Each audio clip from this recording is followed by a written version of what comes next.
Ya, welcome, selamat malam. Welcome back di cara live kita pada malam hari ini. Selamat datang lagi. Welcome. Sampai seperti biasa nungguin dulu teman-teman masuk ya.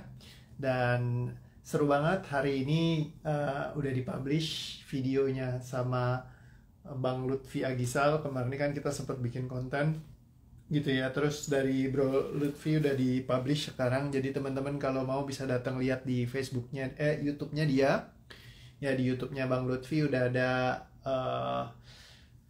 konten yang kemarin dibikin barengan sama saya ya tentang DOETRT ya. Terus kalau misalkan nanti kontennya Bang Lutfi yang di saya masih edit ya, proses editing. Semoga nanti editingnya beres ya, nggak lama lagi.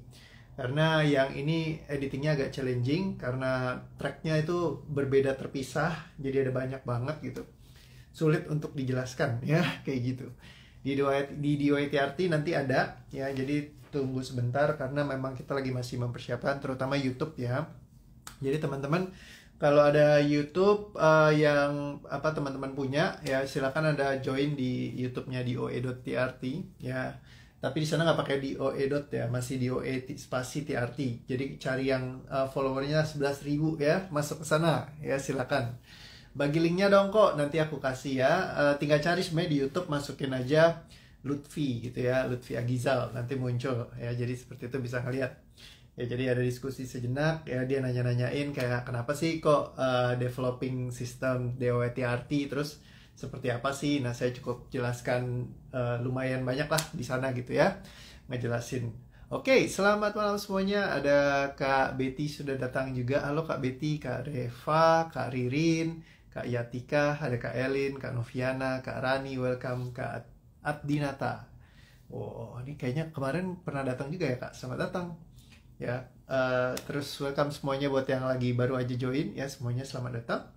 Dan hopefully connectionnya semuanya bagus dan lancar. Thank you. Ya, jadi kita ngebahas lagi tema hari ini. Saya mungkin akan ngebalikin lagi ke format lama. Belakangan ini saya sering terlalu liar karena ngobrol nggak pernah pakai catatan, jadi kayak durasinya selalu ke extend mulu ya, lebih dari setengah jam kadang-kadang. Jadi saya akan tarik balik lagi ke filosofi awal, nge-live-nya pendek-pendek aja 15 menitan. Hopefully bisa lancar gitu ya. Jadi tadi ada yang nanya lagi maksudnya yang mana kok, tadi karena baru masuknya joinnya belakangan ya. Jadi Kak Lutfi Agizal sudah bikin YouTube-nya dia, masukin yang versi kemarin pas lagi kontenan bareng sama saya. Jadi kalau misalkan mau lihat silahkan cek di YouTube-nya Bang Lutfi Agizal ya, tinggal di search aja Lutfi Agizal. Nah itu ada ngebahas tentang DOETRT ya. Lumayan wawancaranya cukup seru. Nanti yang pas lagi versi kalau saya sama Bang Lutfi-nya udah beres, saya akan upload juga. Dan itu menurut saya juga sangat-sangat keren sekali. Dan udah ada beberapa testimoni yang siap diupload juga. Mungkin gak lama lagi nih, dalam minggu-minggu ini akan ada banyak yang diupload di YouTube-nya DOE.TRT.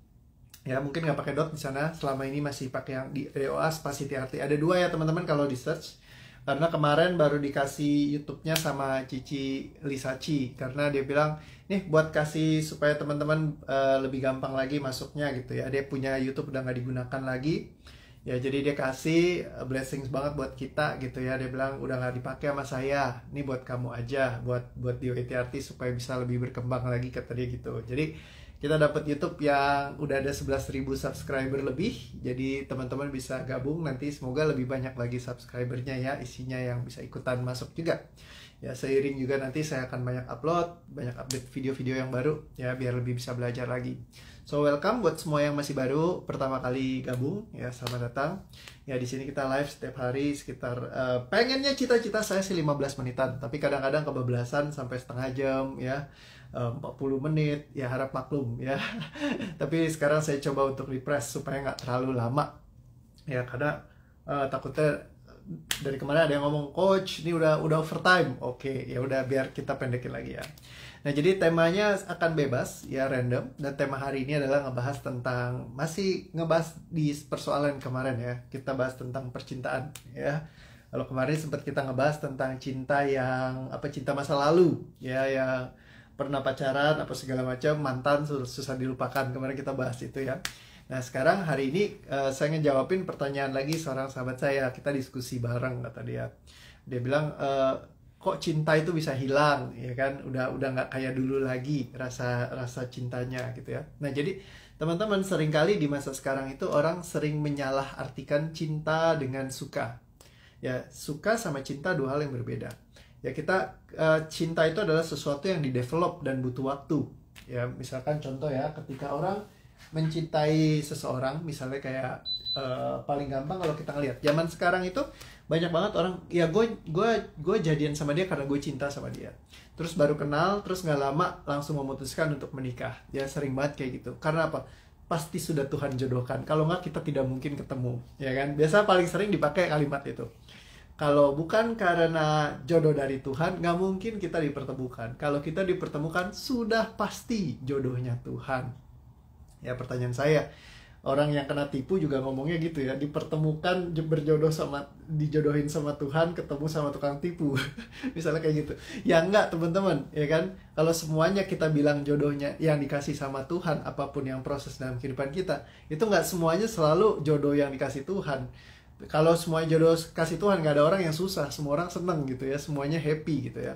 Nah, tapi Tuhan kasih kita kebijaksanaan untuk kita memilih mana yang benar-benar baik buat kita, mana yang tidak, ya kan? Jodoh atau enggak, ya kita tahu gitu. Orang lagi bohongin kita, kalau kita mematikan kesadaran kita, maka Tuhan kasih itu kepandaian, kecerdasan, kesadaran untuk digunakan. Jangan sampai semuanya dianggap, wah baik, kita harus positive thinking. Nah, ini juga yang dibilang toxic positivity. Ibaratnya kita selalu berusaha untuk positif, apa-apa semuanya positif gitu ya. Jadi akhirnya semuanya dianggap baik gitu. Nah, itu orang yang paling gampang untuk dijahatin sama orang lain. Ya, karena apa? Nganggap semua orang baik. Dia nggak akan bisa sensor orang jahatnya udah mati gitu ya. Kalau kita menganggap semua orang baik, kita mematikan sensor, kita nggak bisa ngeliat lagi ada orang jahat di dunia misalnya. Dia pasti baik, dia pasti baik, dia pasti baik, dia pasti baik, dia pasti baik, dia pasti baik, dia pasti baik, dia pasti baik. Semua orang baik datang dalam hidupku gitu ya. Nah, ketika seperti itu dia sedang mengeliminasi kesadaran dia untuk bisa melihat mana yang benar-benar baik, mana yang sekedar baik-baikan ya. Karena kadang-kadang ada juga orang yang datang memang tidak baik ya, dengan niat yang intensi yang tidak baik gitu loh. Nah, kita perlu untuk bisa bijaksana dan melihat mana yang benar-benar baik, mana yang baik-baikan. Nah, jadi jangan sampai kita masuk kondisi yang tadi toxic positivity, terlalu positif, berpikir semua positif, sehingga kita tidak bisa melihat antara mana yang positif dan mana yang negatif. Itu juga berbahaya. Nah, terus jadi ketika bicara tentang soal cinta dan suka, seringkali orang menyalahartikan suka itu sebagai cinta. Jadi baru pertama kali kenal, kita cuma ngeliat sebatas fisiknya tuh menarik banget misalnya. Biasanya kan kayak gitu ya, dari fisiknya atau dari rekeningnya gitu ya. Ngelihat, apalagi kalau misalkan Anda misalkan kayak dulu saya pernah ikut acara Take Me Out gitu ya.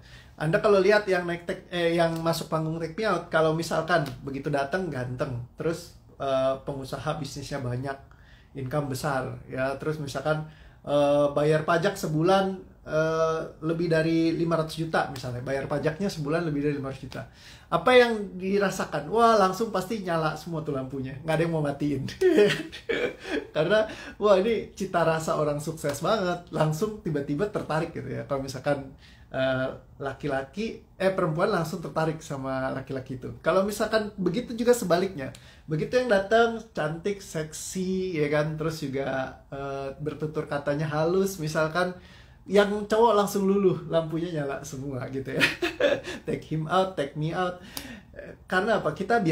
Menurut dari penelitiannya Alexander Todorov ya, kita itu menilai orang lain itu dalam waktu 0,3 detik pertama kali kita ngelihat. Jadi kita langsung ngelihat tuh secara keseluruhan, bawah sadar kita menilai gitu ya. Begitu ngeliat langsung gitu ya, kayak oh gitu ya. Nah, jadi kayak langsung kayak gitu.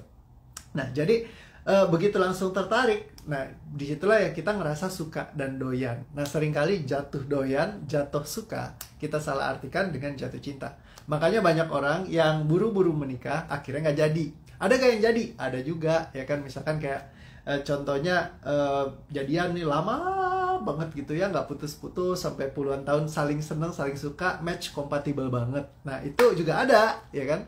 Tapi mungkin 1:1 juta gitu ya, atau 1 miliar gitu, menurut dari Lex de Praxis ya, gurunya kelascinta.com ya. Saya banyak banget belajar sama Lex juga ya tentang kelascinta.com, itu sangat bagus sekali ya.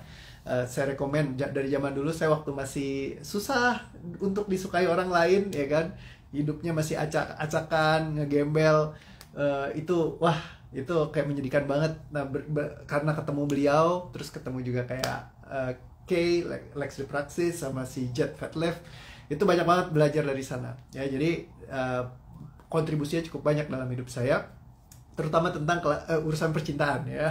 Setelah ikut kelas itu emang agak-agak konslet juga, karena pacarnya jadi banyak. Kalau Anda anggap konslet, itu jadi konslet gitu ya. Tapi buat saya ya, jadi saya bisa ngelihat antara memang mana yang baik, mana yang memang ya baik-baikan gitu ya, maksudnya dalam tanda kutip, tapi semuanya baik sih ya. Untuk beruntungnya nggak sampai ada yang galak-galak amat gitu ya.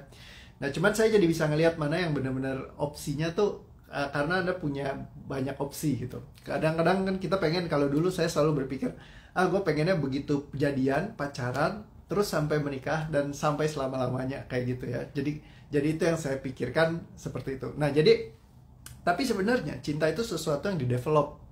Jadi kalau misalkan teman-teman sering dengar kayak contohnya, ketika zaman dulu kan orang sering dijodohkan, kakek nenek dipertemukan, dipaksakan ya kan, jadi kayak dibikin harus menikah gitu. Jadi akhirnya ada sebuah keharusan orang untuk menikah zaman dulu ya kan, entah mungkin dari orang tua apa segala macam. Mungkin zaman sekarang juga masih ada yang praktek kayak gitu ya.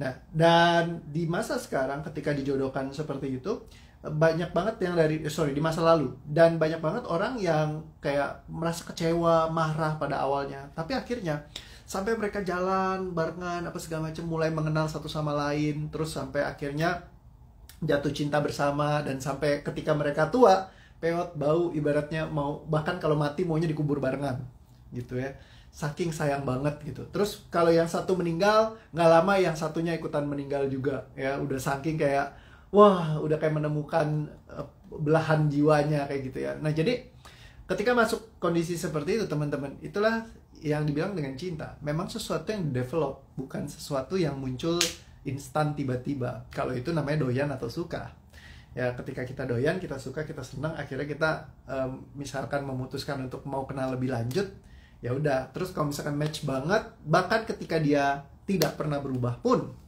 ya, itu tidak mengubah keadaan untuk kita tetap menyayangi mereka ya. Kadang-kadang soalnya banyak orang yang bersyarat cintanya. Misal gue cinta kalau lu sebagai istri yang baik, lu ngurusin rumah tangga. Kalau lu nggak ngurusin rumah tangga, buat apa gue harus mencintai lu? Lu bukan istri yang baik. Terus kalau suami kalau nggak menafkahi istri, artinya ya lu bukan suami yang benar, suami pengangguran, pemalasan, segala macam. Artinya lu konslet. Nah abis itu berarti bisa memilih untuk ya udah bubar dah gitu. Nah jadi kalau memang benar-benar cinta, ya itu yang dibilang menerima apa adanya dengan segala kelebihan dan kekurangannya mereka.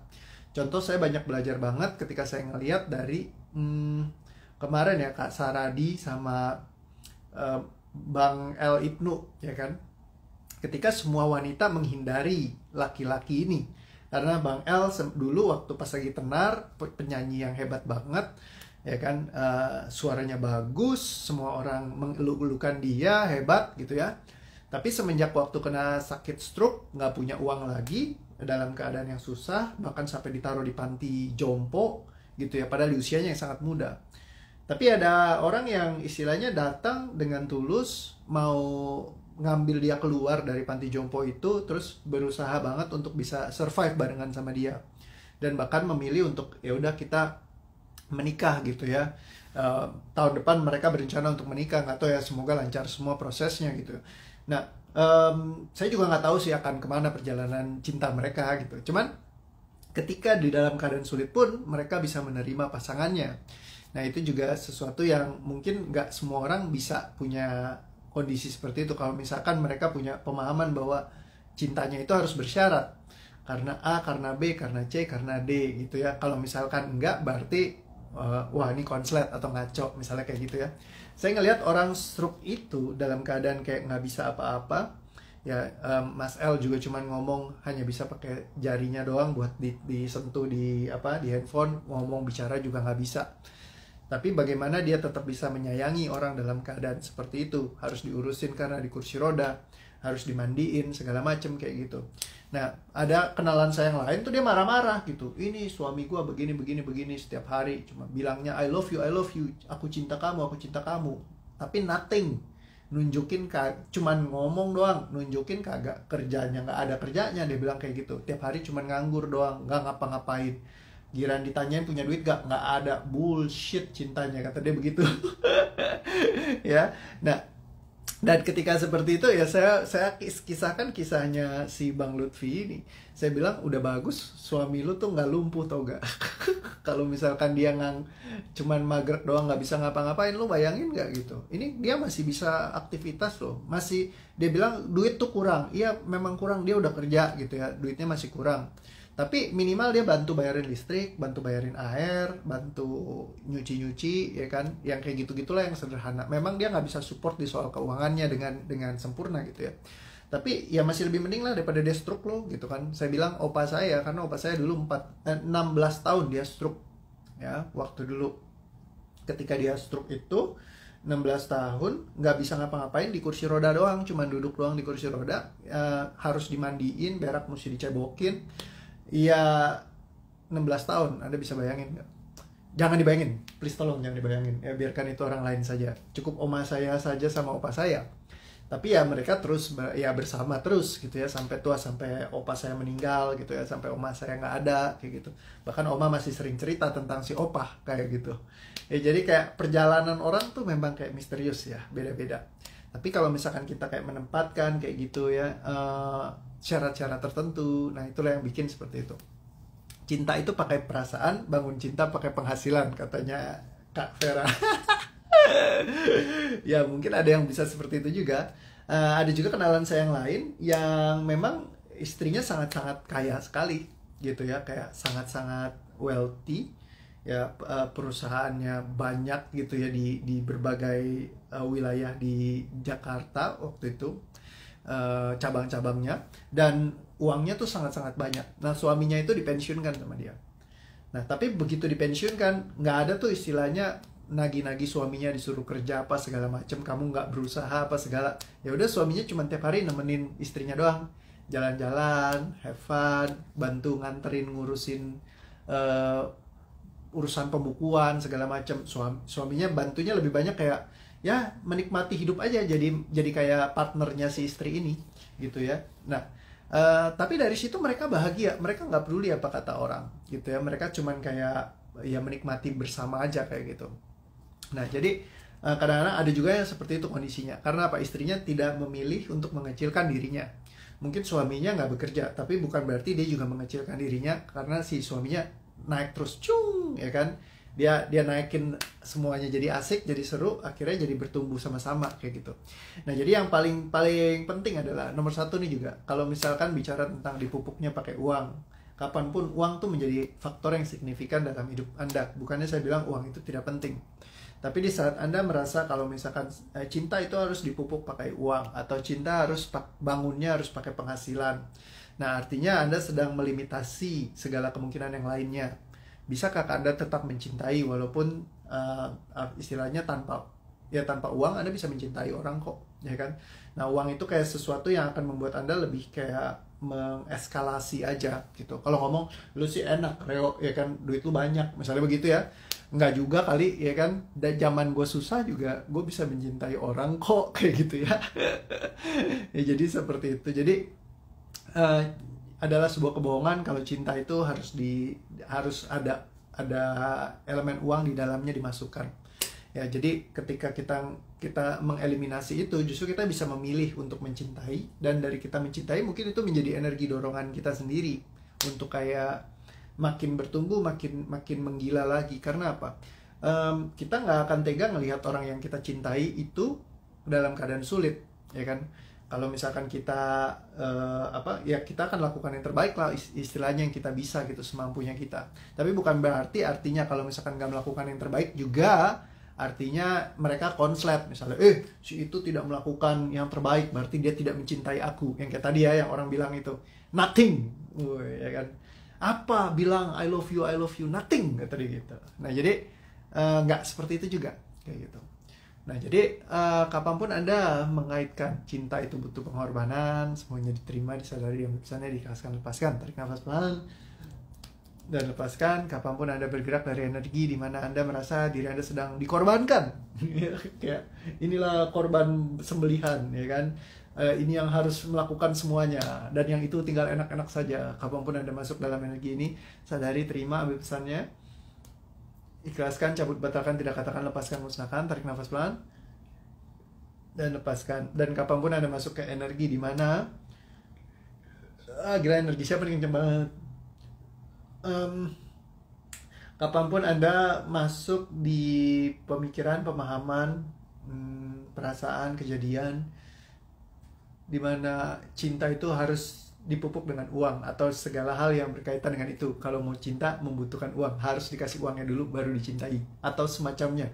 Semua yang ada program seperti itu, sadari, terima, ambil pesannya, ikhlaskan, lepaskan, cabut, batalkan, tidak katakan, lepaskan, musnahkan, tarik nafas pelan, lepaskan. Sekali lagi, kapanpun Anda membawa uang sebagai satu nilai token penting dalam sebuah hubungan, sehingga Anda selalu menggunakan ukuran itu sebagai alat ukur Anda seberapa orang mencintai Anda atau tidak. Semakin banyak uangnya, semakin Anda merasa dicintai atau semacamnya. Sadari, terima, ambil pesannya, ikhlaskan, lepaskan, tarik nafas pelan dan lepaskan. Kadang-kadang Anda jadi nggak bisa ngelihat kalau orang benar-benar kayak sayang sama Anda, misalkan dengan caranya dia sendiri menunjukkannya, dengan cinta yang versinya dia, tapi semua tereliminasi hanya karena misalkan tidak dipenuhi dengan soal uang. Perhatikan semua hal itu, sadari, terima, ambil pesannya, ikhlaskan, lepaskan, tarik nafas pelan dan lepaskan. Bicara romantisme juga sering, banyak banget orang yang kayak bilang, wah harus romantis, ya kan? Nah, jadi kayak kalau pasangan yang gak romantis artinya tidak mencintai, tidak mengasihi saya. Ya belum tentu. Ada pasangan yang juga mungkin dia nggak ngomongin secara langsung I love you, tapi dia tunjukkan dengan caranya dia menunjukkannya. Ya, jadi hal-hal seperti ini kadang-kadang kita mengeliminasi kebaikan-kebaikan yang mereka miliki hanya karena kita punya standar-standar tertentu. Misalnya kalau dia nggak nurutin omongan saya, artinya dia tidak mencintai saya.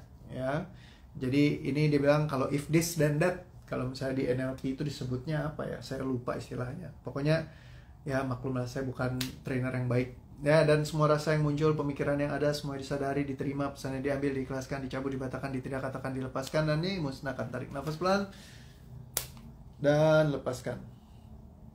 Oh, disebutnya cause effect istilahnya ya. Jadi kalau misalkan ada A maka menjadi B gitu ya. Jadi kayak cause effects. Padahal seringkali complex equivalence. Complex equivalence itu sesuatu yang disama-samakan padahal sebenarnya enggak. Kalau istilahnya kayak cocok logi gitu ya. Gara-gara ini maka jadi begini padahal sebenarnya enggak gitu. Nah itu konslet ya. Kebanyakan nonton drakor kok kalau romantis ya. Kapanpun ada pemikiran tentang romantisme dan semua program drakor yang muncul, sadari, terima, ambil pesannya, ikhlaskan, lepaskan, cabut, batalkan, tidak katakan, lepaskan, musnahkan. Tarik nafas pelan, tahan dan lepaskan semuanya, jangan ada yang simpan. Oke.